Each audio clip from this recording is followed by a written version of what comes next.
24 नवंबर 2022 का एक आर्टिकल छपा है और इस आर्टिकल में SC question lightning speed of election commission appointment.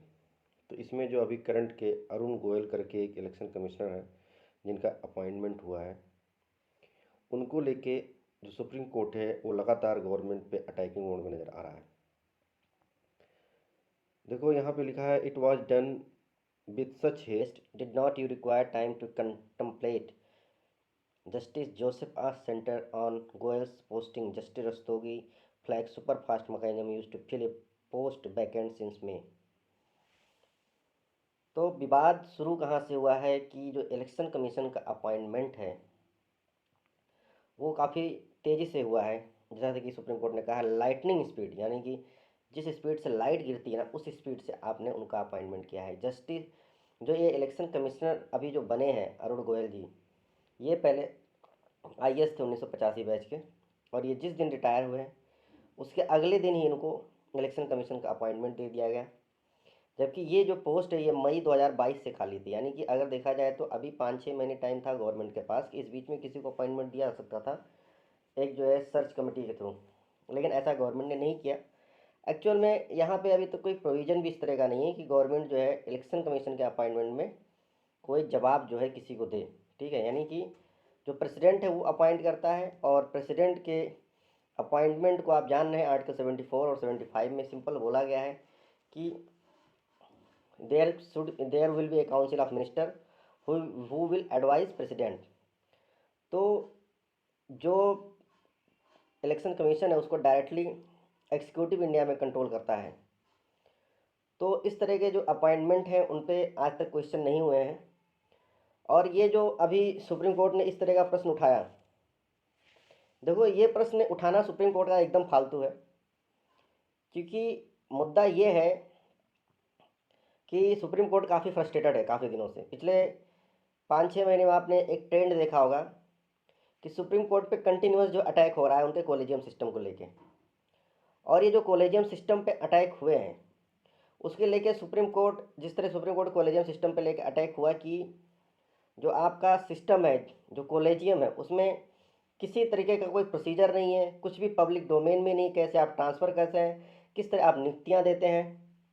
और ख़ासकर जब से किरण रिजिजू जी लॉ मिनिस्टर बने हैं तब से तो करंट वो कंटिन्यूस जो है भाई भतीजावाद, बाप बेटा, बाप बेटी, इस तरह के जो कनेक्शंस हैं उनको लेकर लगातार कॉलेजियम पे अटैकिंग थे। इवन जब जस्टिस चंद्रचूड़ जो है अभी 2 साल इनका कार्यकाल लगभग, जब वो जो है चीफ जस्टिस ऑफ इंडिया बने तब भी जो है बहुत सारे इंडिया में जो आवाज़ें थी वही थी कि इनके पिताजी भी चीफ जस्टिस ऑफ इंडिया रह चुके हैं 7 सालों के लिए, तो उसका एडवांटेज इनको मिला है। तो ये जो मुद्दा था ये लगातार जो है गवर्नमेंट लगातार अटैक करती रही है, और अभी करंट में आपने देखा होगा पिछले हफ्ते ही एनजैक यानी नेशनल जुडिशियल अपॉइंटमेंट कमीशन जो 2015 में गवर्नमेंट ऑफ इंडिया ने लाया था 99th कॉन्स्टिट्यूशनल अमेंडमेंट के थ्रू, उसको लेके भी एक पब्लिक इंटरेस्ट लिटिगेशन जो है फाइल की गई सुप्रीम कोर्ट में कि आखिरकार उसको क्यों नहीं लागू किया जा सकता है, उस पर क्या विचार है। और तेलंगाना और गुजरात हाई कोर्ट में जो वहाँ के जस्टिस थे उनके ट्रांसफ़र को लेके भी वहाँ के जो लॉयर्स थे उन्होंने कंटिन्यूस जो है बाइकआउट कर दिया था वर्क को लेके, तो उसको लेके भी सुप्रीम कोर्ट में काफ़ी ज़्यादा बैकफुट पे आना पड़ा, और लास्ट में इवन चंद्रचूड़ जी को बोलना पड़ा जो चीफ जस्टिस ऑफ इंडिया है कि आप लोग जाइए, हम इस मैटर को देखेंगे, लेकिन काम पे वापस लौट जाइए। तो आप समझ सकते हैं कि सुप्रीम कोर्ट जो कि खुद में एक इस समय जिसके जो प्रोसीजर्स हैं अपॉइंटमेंट को ट्रांसफ़र के, उनके ऊपर लगातार जो है गवर्नमेंट द्वारा हमले हो रहे हैं, और लगातार पब्लिक में भी स्क्रूटनाइज किया जा रहा है उस सिस्टम को।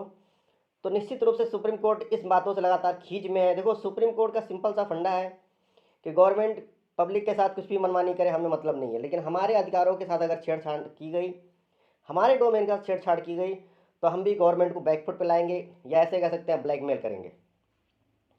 तो ये एक तरीके का अब जो है ये जो है फाइट जो है सामने खुल के आ गई है कि कॉलेजियम वर्सेस इलेक्शन कमीशन का जो निकती है देखा जाए।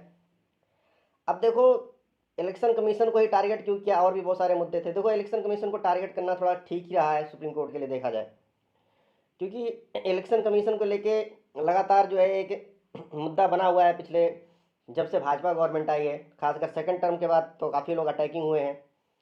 और ईवीएम पे भी क्वेश्चन उठाए गए थे। विपक्ष भी लगातार जो अटैकिंग रहा है। तो एक पॉलिटिकल सपोर्ट जो है सुप्रीम कोर्ट से मिल सकता है, और एक जो एंटी इनकम्बेंसी लोग हैं वो लोग भी इसमें जो है सुप्रीम कोर्ट को सपोर्ट कर सकते हैं। आपने देखा होगा कि प्रशांत भूषण जैसे लोग इसमें हैं जो कि गवर्नमेंट से काफ़ी खफा रहते हैं।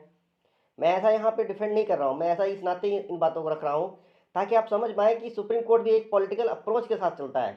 वो ऐसे जो कहा जाता है ना कि इंडिपेंडेंट है, ठीक है, वो इंडिपेंडेंट है आर्टिकल 50 के तहत, वहाँ तक ठीक है, लेकिन सुप्रीम कोर्ट भी पॉलिटिक्स का एक हिस्सा है, जो कि नहीं होना चाहिए नॉर्मली। जिस तरह यूएसए वगैरह में एकदम एक्सेप्टेशन है, वो नहीं है यहाँ पे इंडिया में। सुप्रीम कोर्ट खुद एक पॉलिटिकल टूल का इस्तेमाल करती है कई बार गवर्नमेंट को ब्लैकमेल करने के लिए। तो ये क्वेश्चन है। और उसके बाद आपने देखा है कि जो विपक्ष के लोग हैं उनका सपोर्ट मिल सकता है सुप्रीम कोर्ट के इस मुद्दे पे। तो सुप्रीम कोर्ट ने भी जो प्रोसीजर है, जो अभी तक कोई प्रोसीजर वैसे भी नहीं था, 75 सालों से जो नियुक्तियाँ हुई इलेक्शन कमीशन के, उनके कोई प्रोसीजर नहीं थे, ठीक है। इवन अगर देखा जाए तो आज जो इलेक्शन कमीशन जो आज इलेक्शन कमिश्नर के ऊपर जो ये बात हुई है उसके लिए भी सुप्रीम कोर्ट ही जिम्मेदार है, क्योंकि इलेक्शन कमीशन आगे मैं बताऊंगा कि किस तरह जो है इलेक्शन कमीशन का एवोल्यूशन हुआ है। और जब टीएन सेशन जी, आप टीएन सेशन जी को जानते हैं कि इलेक्टोरल रिफॉर्म उन्होंने काफ़ी ज़्यादा लाया था।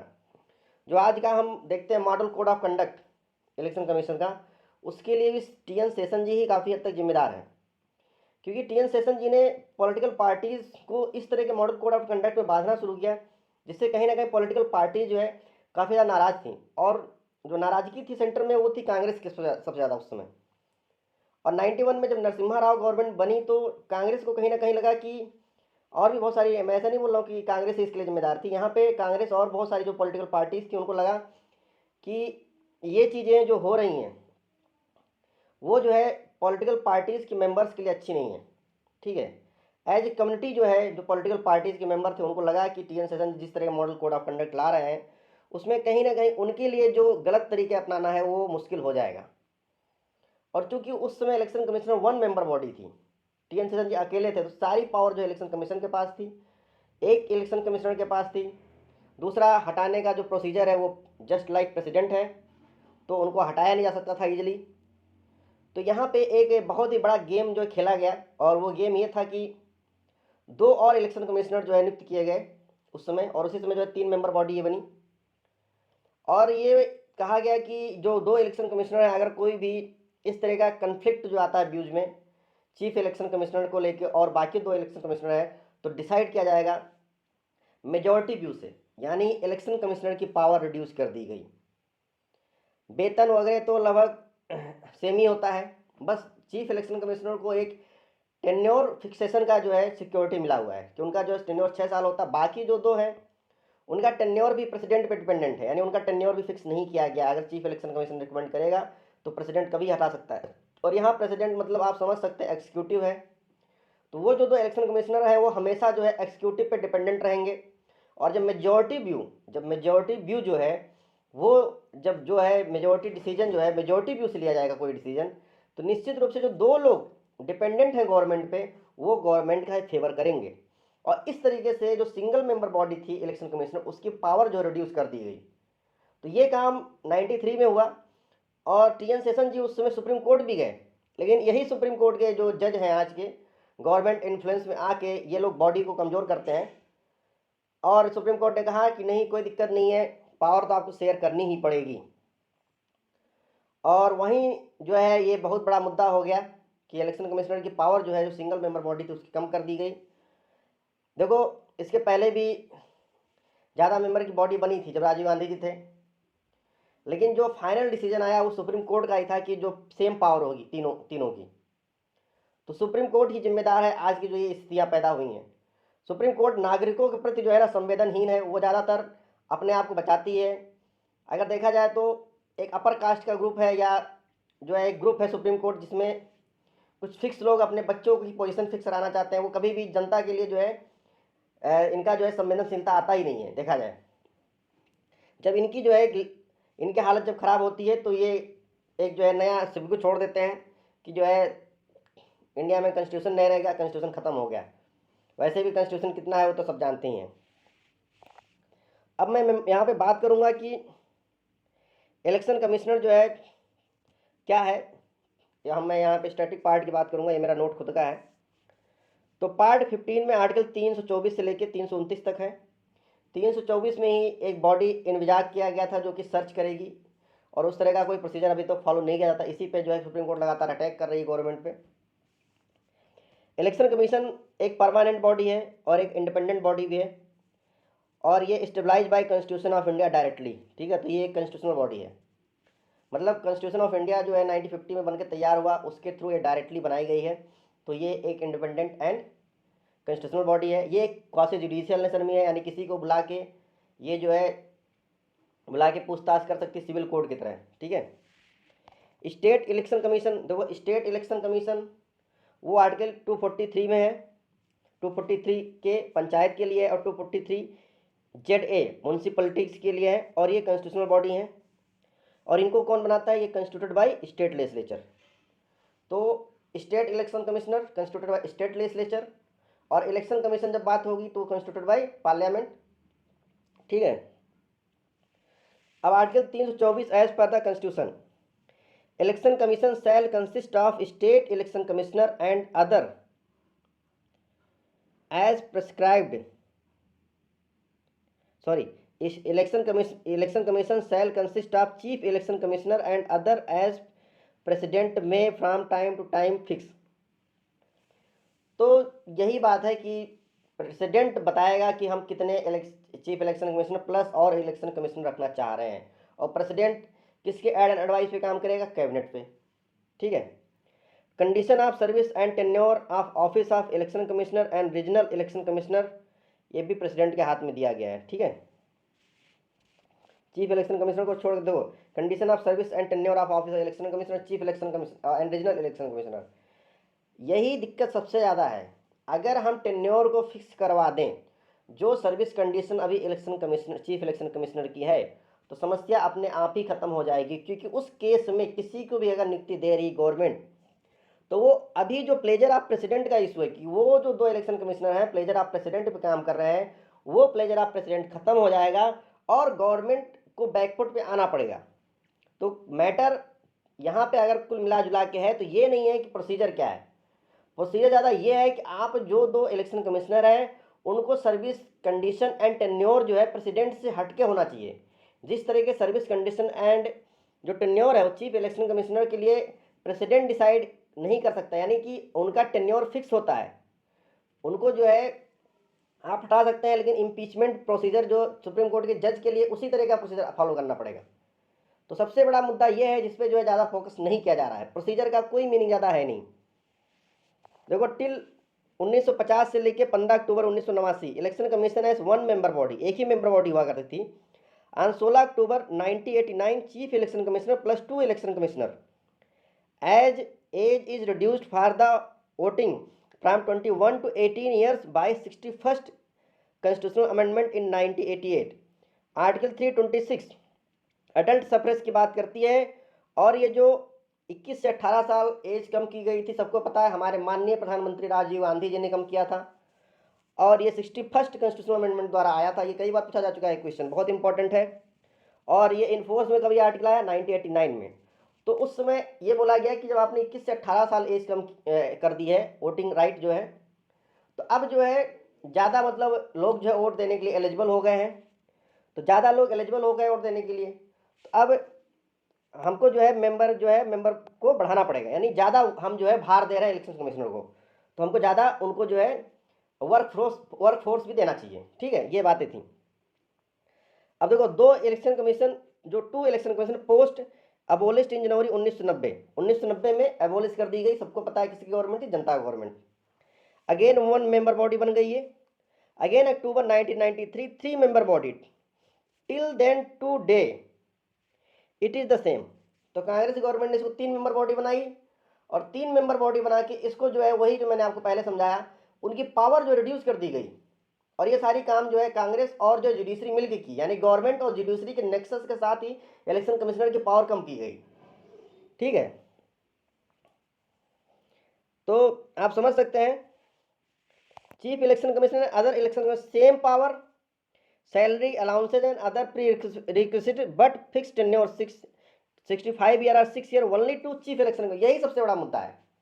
अगर हम फिक्स टेन्योर भी इलेक्शन कमिश्नर को दे पाएँ तो फिर कोई दिक्कत नहीं है, फिर कैसे भी आप निकली हुई अगर उनके पास फिक्स टेन्योर रहेगा तो प्लेजर आप प्रेसिडेंट पे नहीं रहेंगे, यानी कि वो एग्जीक्यूटिव पे डिपेंडेंट नहीं रहेंगे और फिर एग्जीक्यूटिव से इंडिपेंडेंट होकर वो डिसीजन ले पाएंगे।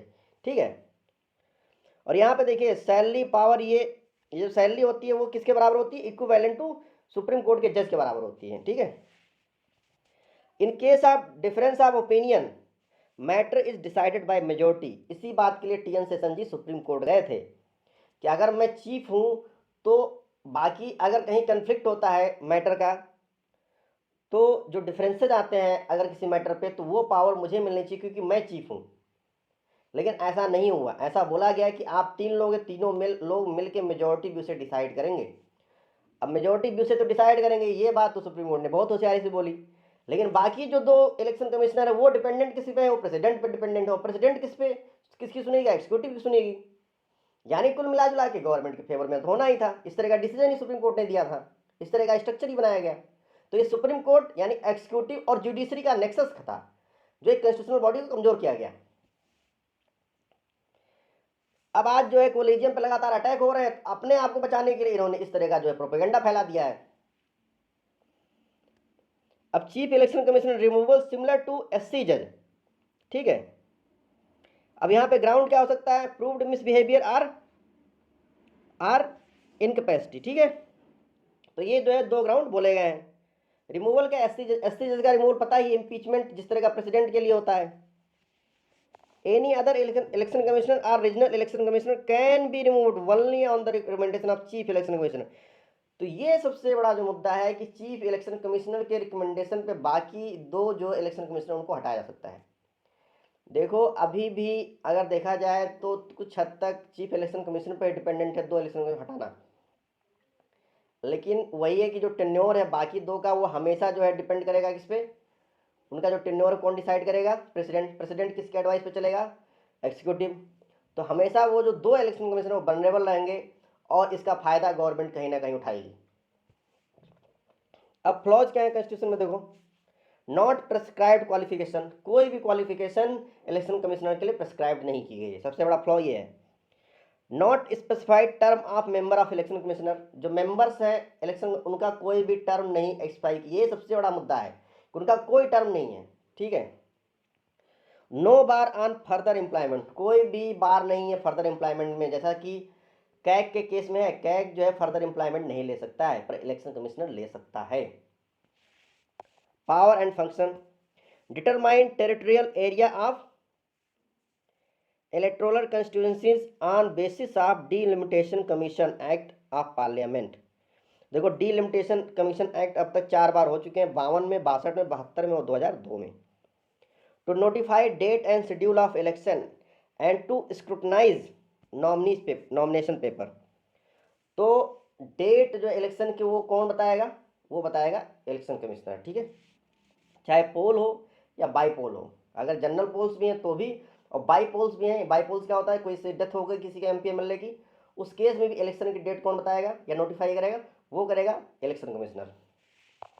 To grant recognition and allot election, grant recognition, जो ग्रांट करने का, ग्रांट रिकग्निशन मतलब पॉलिटिकल पार्टी जो है उनको अनरजिस्टर्ड पॉलिटिकल पार्टीज होती हैं, रजिस्टर्ड पॉलिटिकल पार्टीज होती हैं, सॉरी मतलब रजिस्टर्ड पॉलिटिकल पार्टीज हैं, जैसे किसी पॉलिटिकल पार्टी को आप रजिस्टर कराना पड़ेगा।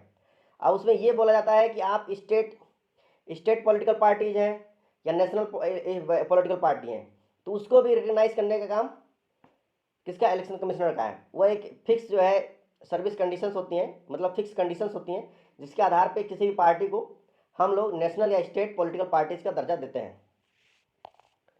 To act as a court setting dispute related to granting of recognition to political parties and allotment of election symbols to them. देखो कोर्ट की तरह काम करता है, यानी ये क्वासी जुडिशियल बॉडी है, याद रखना। और कह रहा है कि अगर दो पार्टीज में मतभेद हो जाए, सॉरी दो पार्टी नहीं, एक पार्टी में, जैसे कि अभी शिवसेना में मतभेद हो गया था कि कौन सी असली वाली शिवसेना है, उद्धव ठाकरे वाला ग्रुप या शिंदे जी वाला ग्रुप। तो लास्ट में क्या हुआ, दोनों का डिस्प्यूट का सेटलमेंट इस समय किसके हाथ में चल रहा है, वो है इलेक्शन कमिश्नर के हाथ में। और इवन आपने देखा भी होगा जो अभी वहाँ पे पोल हो रहे हैं उसमें इलेक्शन सिंबल्स जो दिए गए वो किसके द्वारा दिए गए, इलेक्शन कमिश्नर द्वारा, ठीक है। टू प्रिपेयर ये roster for publicity of policies of political parties and radio and TV in the time of election. तो हर स्टेट पॉलिटिकल पार्टीज या नेशनल पॉलिटिकल पार्टीज या सिर्फ रजिस्टर्ड पॉलिटिकल पार्टीज को उनको टीवी पे या रेडियो पे कितना टाइम मिलना चाहिए, उसके लिए भी रोस्टर कौन बनाता है? Election commissioner. यानी अगर इलेक्शन कमिश्नर को गवर्नमेंट कंट्रोल करने लगे तो निश्चित रूप से गवर्नमेंट की जो व्यूज़ हैं, यानी गवर्नमेंट का जो व्यू है टीवी या रेडियो पे, जैसे आपका दूरदर्शन है या जो आपका एयर इंडिया है, उस पर ज़्यादा किसका प्रचार होगा? गवर्नमेंट की पॉलिसीज़ का। तो इलेक्शन कमीशन का इंडिपेंडेंट होना बहुत जरूरी है। अब यहाँ पे देखो, to advise president relating disqualification of MP, same in cases MLA governor करता है आर्टिकल 191 192 के तहत। और यहाँ पे देखो एडवाइस प्रेसिडेंट में आर्टिकल 102 के तहत, और 103 में क्या होगा? Decision of president final. और जब इलेक्शन कमिश्नर जो है, चीफ इलेक्शन कमिश्नर जो है एडवाइस कर देगा किसको?